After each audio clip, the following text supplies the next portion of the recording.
கேரள மாநிலம் கோட்டயத்தில் செயல்பட்டு வரும் மருத்துவ படிப்புகளுக்கான கல்லூரியில் ஆலப்புழாவை சேர்ந்த லக்ஷ்மி பிசியோதெரபி படித்து வந்தார்.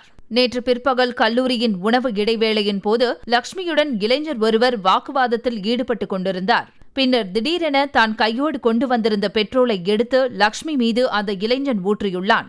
இதனால் அதிர்ச்சி அடைந்த லக்ஷ்மி அங்கிருந்து தப்பி நூலகத்திற்குள் சென்றுள்ளார்.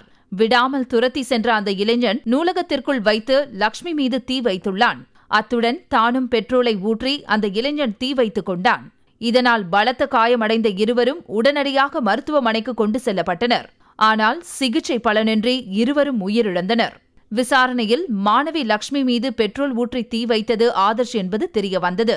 மருத்துவ படிப்புகளுக்கான கல்லூரியின் முன்னாள் மாணவரான அவர் லக்ஷ்மியை காதலித்து வந்ததாக கூறப்படுகிறது. கருத்து வேறுபாட்டால் ஆதர்ஷை லக்ஷ்மி தவிர்த்ததால் ஏற்பட்ட ஆத்திரத்தில் அவரை உயிரோடு எரித்து கொலை செய்துவிட்டு ஆதர்ஷும் தற்கொலை செய்து கொண்டது கண்டுபிடிக்கப்பட்டுள்ளது.